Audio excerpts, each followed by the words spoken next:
Welcome back. Welcome to the lectures on high voltage engineering. In today's lecture, we are going to discuss what are the methods we have available for measurement of high voltage. Methods of measurement of high voltage. हम industry में research labs के अंदर हमारे पास कौन कौन से ऐसे methods होते हैं जिनको हम यूज़ करके हाई वोल्टेज को मेजर कर सकते हैं। तो यहाँ पे हमारे पास दो तरह के मेथड्स होते हैं। एक हमारे पास होते हैं जनाब डायरेक्ट मेथड्स और दूसरे हमारे पास होते हैं indirect methods. Based on my study, knowledge and field work और डिफरेंट जगहों से डाटा इकट्ठा किया है, तो मुझे यहाँ पे दो ही मेथड्स नज़र आए हैं। या तो हमारे पास डायरेक्ट मेथड्स होते हैं या फिर हमारे पास इनडायरेक्ट मेथड्स होते हैं। अब डायरेक्ट मेथड्स कौन से हैं, इसकी भी एक list I have formulated a list for you guys, और आप इसको भी नोट डाउन कर लें कि which are the direct methods we have for the measurement of high voltage.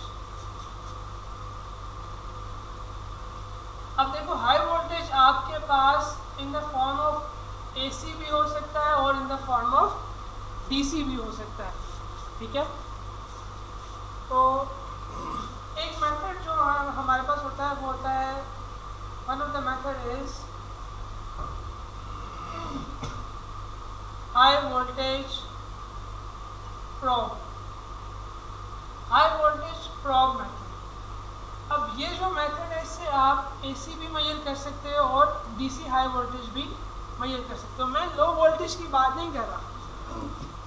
Low voltage को तो आप डिजिटल मल्टीमीटर्स वगैरह से मेजर करते रहते हैं, अपनी पावर इलेक्ट्रॉनिक्स की लैब्स में भी कर लेते हैं और डिफरेंट बेसिक इलेक्ट्रॉनिक्स की लैब में मेजर किया होगा। मैं यहाँ बात कर रहा हूँ हाई वोल्टेज की, in the range of kilo volts, ठीक है। तो उसको मेजर करने के लिए एक मेथड जो है वो है हाई वोल्टेज प्रोब का। हम जितने भी मेथड्स हैं ना, अभी मैं सिर्फ आपको उनकी लिस्ट बता रहा हूँ, उसके बाद हम हर मेथड की डिटेल भी स्टडी करेंगे। अच्छा, हाई वोल्टेज प्रोब में हमारे पास further two types of probe होती हैं। एक हमारे पास होती है रेजिस्टिव, सॉरी मुझे लगता है आप लोगों को नज़र नहीं आ रहा।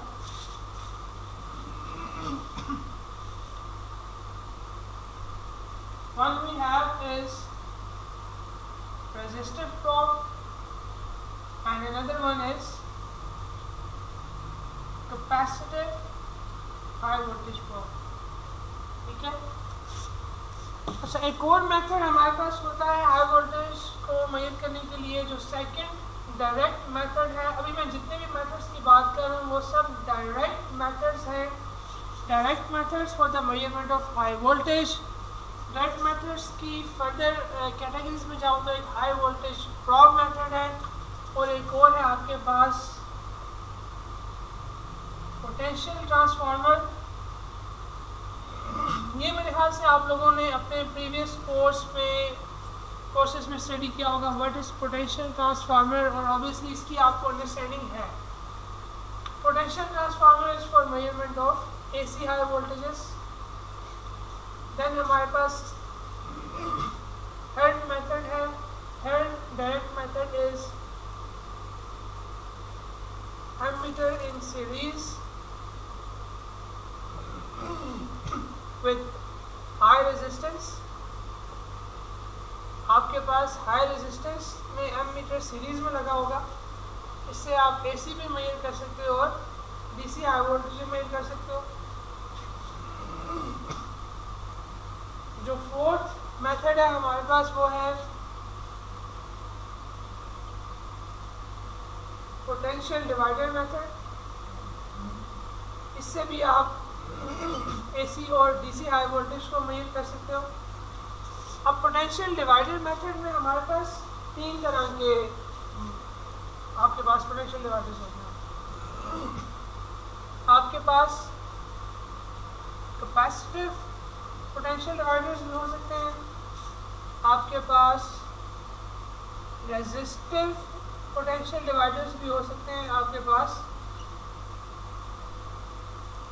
इंडक्टिव पोटेंशियल डिवाइडर्स भी हो सकते हैं कि रेजिस्टिव पोटेंशियल डिवाइडर्स आपने अपने बेसिक इलेक्ट्रिकल इंजीनियरिंग में पोटेंशियल डिवाइडर्स स्टडी किए होंगे और उसमें रेजिस्टर्स होंगी। तो यानी वो हमारे पास कैपेसिटिव और इंडक्टिव पोटेंशियल डिवाइडर्स भी होते हैं। एक और हमारे पास जो फिफ्थ मेथड है, it is resistive shunts method. अब ये रेजिस्टिव शंट क्या चीज़ है और ये किस लिए यूज़ होती है? अच्छा, इससे आप सिर्फ और सिर्फ इम्पल्स वोल्टेज को मेजर कर सकते हैं, ठीक है। इम्पल्स वोल्टेज, जैसे कि आपके पास ओवर वोल्टेज होती है ना सिस्टम में, वो भी in the form of impulse ही होती है।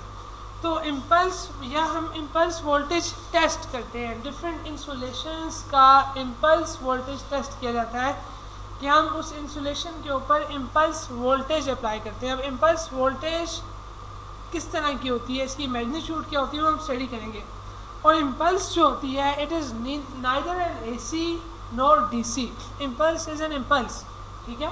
तो resistive shunt method is a type of direct method which is used for measurement of impulse voltage. So janaab, I have listed down the 5 methods of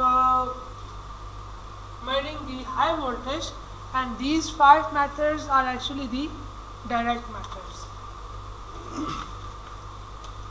Now I will list down the indirect methods. Indirect methods कौन से होते हैं वो high voltage को measure करने के?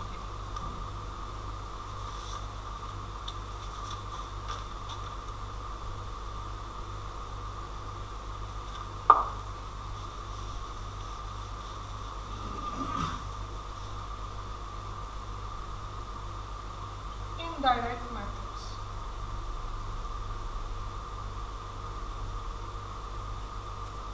इसकी भी हमारे पास फर्दर टाइप्स आ जाती हैं।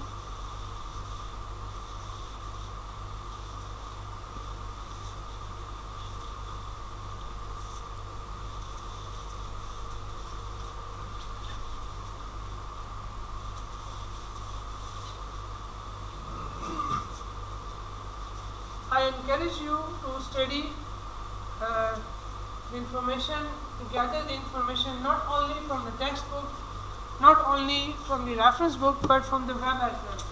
क्योंकि टेक्स्ट बुक, रेफरेंस बुक पे भी सारी नॉलेज नहीं मिलती जो कि इंटरनेट पे मौजूद है, कि डिफरेंट ऑथर्स ने, डिफरेंट लोगों ने डिफरेंट इसमें काम किए हुए हैं। तो एक टेक्स्ट बुक के लिए ये पॉसिबल नहीं है कि वो सारी इंफॉर्मेशन उसमें एक ऑथर उसमें डाल दे। अच्छा, what are the indirect methods of measurement of high voltage, इसको भी हम थोड़ा सा लिस्ट डाउन कर लेते हैं। और इसमें जो एक पहला मेथड है which is known as electro optical signal conversion.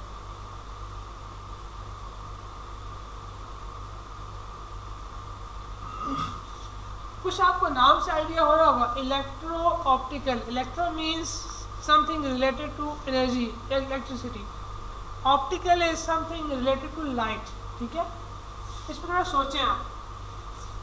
Electro optical signal conversion method भी जो है ना सिर्फ AC बल्कि DC हाई वोल्टेज को मेजर करने के लिए यूज़ होता है। इसके अलावा हमारे पास एक और टेक्निक है which is known as Hall generators, या आप इसको हॉल इफेक्ट जनरेटर्स भी कहते हैं। ये क्या करते हैं, इससे आप सिर्फ और सिर्फ DC हाई वोल्टेज को मेजर कर सकते हैं। फिर हमारे पास एक और मेथड है हाई वोल्टेज को मेजर करने का, इनडायरेक्ट मेथड है, वो है generating volt meters. Generating volt meter is another method of measuring high voltage, but DC high voltage can be measured by this. Then we have another most common, familiar and found everywhere method, which is the spark gap methods. ये spark gap methods भी use होते हैं ना सिर्फ AC high voltage को major करने के लिए बल्कि डीसी हाई वोल्टेज को भी मेजर करने के लिए। स्पार्क गैप मेथड्स को यूज़ करके आप ना सिर्फ हाई वोल्टेजेस को मेजर करते हो बल्कि आप डिफरेंट डाइलेक्ट्रिक स्ट्रेंथ्स भी निकाल सकते हो। जैसे कि मैंने अपने पिछले लेक्चर में बताया था, हमारे पास एक हाई वोल्टेज सोर्स था और हमने 2 इलेक्ट्रोड्स रखे हुए थे और कहा था हमारे पास इन इलेक्ट्रोड्स के बीच में एयर है। हाई वोल्टेज सोर्स को हमने 10 किलो वोल्ट दिया था और हमने कहा कि अगर 1 सेंटीमीटर तक का डिस्टेंस है इलेक्ट्रोड्स के आपस में तो there will be no flash over. लेकिन जैसे ही आपका डिस्टेंस कम हुआ फ्लैश ओवर अकर कर गया। अच्छा, स्पार्क गैप मेथड्स भी यूज़ होते हैं हाई वोल्टेज को मेजर करने के लिए। अब जो हमारे पास इलेक्ट्रोड्स होती हैं ना इसमें स्पार्क गैप में, वो हमारे पास in the form of rods हो सकती है। इसलिए हम इसको कहते हैं, हमारे पास इसमें फर्दर 3 सब कैटेगरीज हैं। Number 1 is rod gap method, number 2 is sphere gap method, and number 3 is plane gap method. Spark gap methods में ये फर्दर आगे सब मेथड्स हैं। रॉड गैप है या स्फीयर गैप है या फिर प्लेन गैप है। और 5 और जो हमारे पास इसमें भी 5 ही मेथड्स जो मैंने सर्च आउट किए हैं एज पर माई नॉलेज और डिफरेंट टेक्स्ट बुक से मैंने जो नॉलेज गैदर की है। The 5th method is the electrostatic voltmeter. Electrostatic voltmeter से हम सिर्फ और सिर्फ एसी हाई वोल्टेज को मेजर कर सकते हैं। So here is the list of the 5 indirect methods of measuring the high voltage। अच्छा, अब सवाल ये है कि ये क्या हमने बात कर दी है डायरेक्ट मेथड्स इनडायरेक्ट मेथड, क्या मतलब है इसका? और मैंने आपसे कहा था इससे ज़रा सोचें। व्हाट डू यू थिंक, ये 2 डिफरेंट कैटेगरीज क्यों बनाई गई है?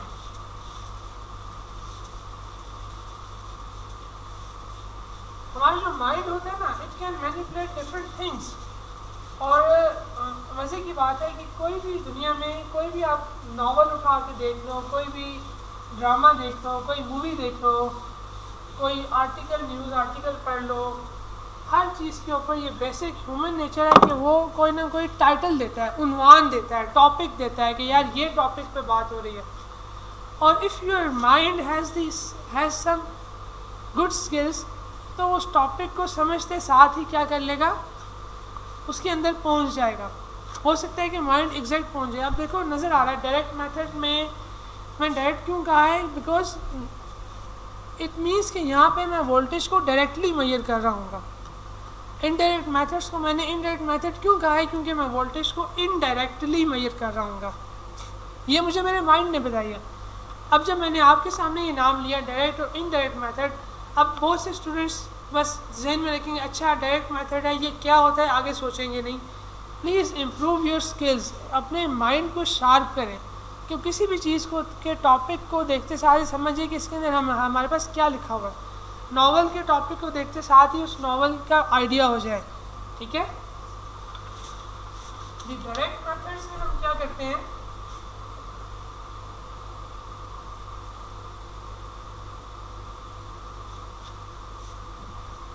here in these methods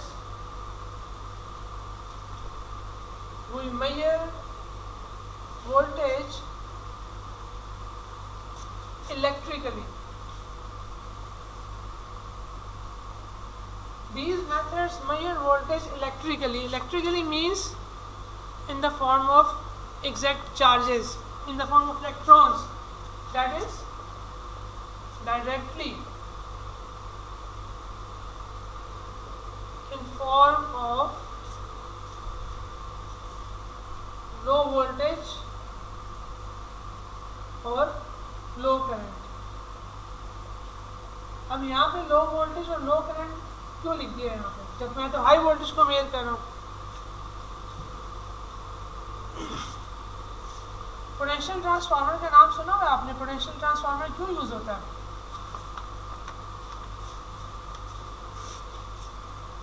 high voltage power line जो होती है, ये हाई टेंशन पावर लाइन जो होती है, उसके वोल्टेज को मेजर करने के लिए पोटेंशियल ट्रांसफार्मर यूज़ होता है ना। अब पोटेंशियल ट्रांसफार्मर करता है क्या है, इसकी जो प्राइमरी साइड है ये आपके पास हाई वोल्टेज के साथ कनेक्टेड है, जो इसकी सेकेंडरी साइड है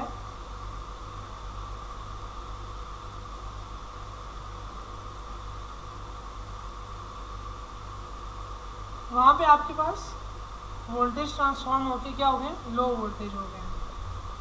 तो अब आपने क्या किया,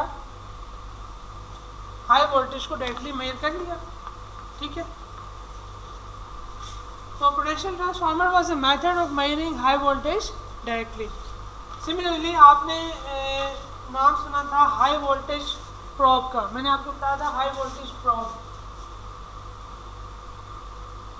अब हाई वोल्टेज प्रोब क्या होती है, probe means something which is it is like an electrode. ये हाई वोल्टेज प्रोब है, ठीक है। ये आपके पास हाई वोल्टेज कंडक्टर है और ये आपके पास एक हाई वोल्टेज प्रोब है जिसको आप यूज़ करके हाई वोल्टेज को मेजर कर रहे हैं। तो यहाँ पे बहुत बड़ी रेजिस्टेंस लगी हुई होगी, तो अगेन यहाँ पे लो वोल्टेज आ गया ना, ठीक है। तो लेकिन हमने वोल्टेज को डायरेक्टली मेजर किया इन the form of low voltage या लो करंट। हाई वोल्टेज को पहले हमने लो वोल्टेज में कन्वर्ट किया है यूजिंग इधर पोटेंशियल ट्रांसफार्मर या यूजिंग द रेजिस्टिव प्रोब या कैपेसिटिव प्रोब, और फिर हमने उस वोल्टेज को मेजर कर लिया। बट ये डायरेक्ट मेथड है, हमने वोल्टेज को वोल्टेज ही की फॉर्म में मेजर किया। हाँ, वोल्टेज के मैग्नीट्यूड को स्टेप डाउन तो कर लिया, लेकिन वोल्टेज को वोल्टेज ही की फॉर्म में मेजर किया। So this is known as the direct method of high voltage measurement. अच्छा, इनडायरेक्ट मेथड में क्या होता है,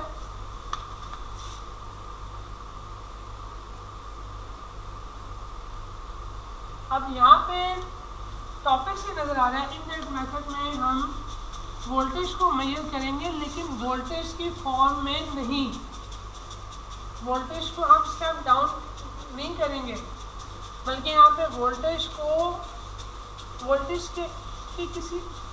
को हम कन्वर्ट कर देंगे किसी और चीज़ में और फिर हम उस चीज़ को मेजर करेंगे, ठीक है। इसकी भी एक डेफिनेशन आप नोट डाउन करें। In these methods,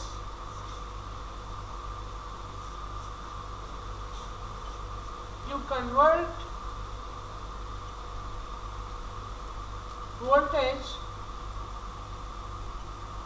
into another effect। मैं चाहूँ तो मैं ये बातें बोल के भी आपको बता सकता हूँ, लेकिन मैं चाहता हूँ कि ये जो मेरा नॉलेज है ये आप लोग अपने पास नोट डाउन कर लें और फिर ये आगे चलता जाए, वरना मैं बोल के चला जाऊँगा, आप लोग आधी बातें सुनेंगे, आधी स्किप कर लेंगे। इसीलिए तो टेक्स्ट बुक्स लिखवाई जाती हैं। This is not a spoon feeding, ये स्पून फीडिंग नहीं है कि मैं आपको बोर्ड पे लिख के दे रहा हूँ। दिस इज़ व्हाट कि मैं आपको चाहता हूँ कि आप ये चीज़ नोट डाउन कर लें। बाकी तो इतने कंसेप्ट हैं जो आपको वर्बली ही डिलीवर कर रहा हूँ, आप उसको सुन रहे हैं, नोट डाउन कर रहे हैं, ठीक है। लेकिन ये कुछ ऐसा स्टैंडर्ड मैंने कुछ फ्रेजेस बनाए हुए हैं कि आपके लिए हेल्पफुल होंगे फर्दर दोबारा से इस कंसेप्ट को रिवैम्प करने के लिए लाइफ के किसी भी स्टेज में। In these methods you convert voltage into another effect. जिस तरह से आप टेक्स्ट बुक में होता है, आपके पास चीज़ें लिखी हुई होती हैं और आपको जब कोई चीज़ रिवाइज करनी होती है आप टेक्स्ट बुक की उसी चीज़ को पढ़ लेते हैं दोबारा से। इन द सेम वे आप से मेरी एक्सपेक्टेशंस हैं कि अभी आप ये लेक्चर सुनेंगे, कंसेप्ट्स एक्वायर करेंगे और जब आपने कभी लाइफ में कहीं इंटरव्यू देना है या फील्ड में जाते हैं तो ये लिखी हुई डेफिनेशंस आपको काम आ जाएंगी। In these methods you convert voltage into another effect. Voltage को आपने क्या कर लिया, कन्वर्ट कर लिया किसी और इफेक्ट में एंड मेजर दैट इफेक्ट, और उस इफेक्ट को आपने क्या कर लिया जनाब, मेजर कर लिया। लाइक मैं अब एक एग्जांपल देता हूँ। voltage effect या हाँ ठीक है, वोल्टेज इफेक्ट इज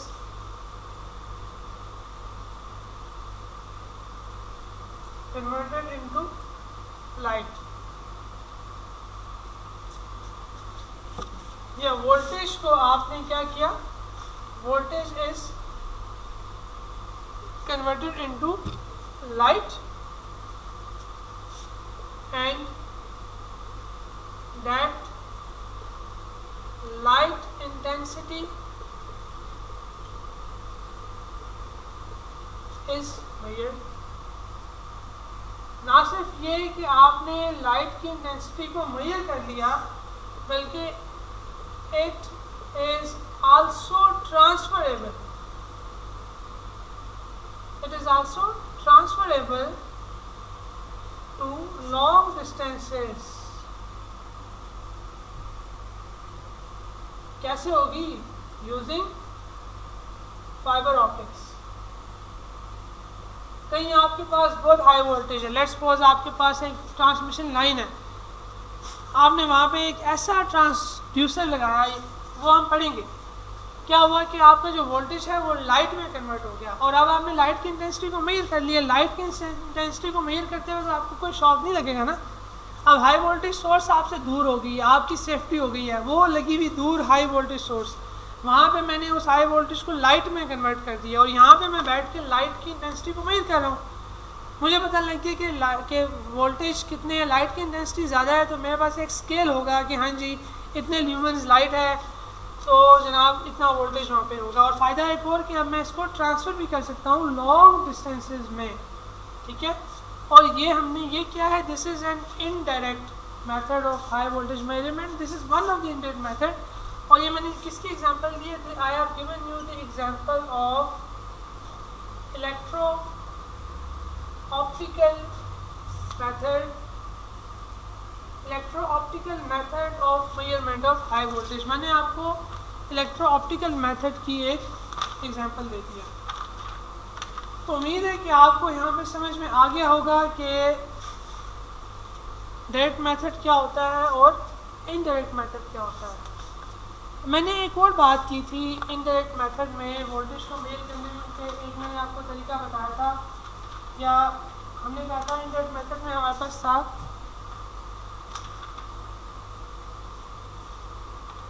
बल्कि जी हाँ, रेजिस्टिव शंट्स की मैंने एक बात की थी आपसे। डायरेक्ट मेथड्स में एक हमारे पास टाइप थी, एक मेथड था रेजिस्टिव शंट्स।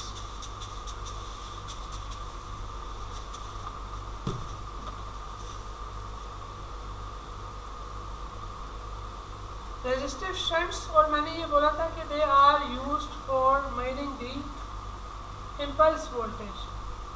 और ये भी आपसे कहा था कि इम्पल्स वोल्टेज क्या है, it is neither N AC NOR a DC. Impulse voltage ना एसी होता है ना डीसी होता है, ठीक है। और अब मैं ये आपको बताना चाहूँगा कि इसकी वेव शेप किस तरह की होती है इम्पल्स वोल्टेज की।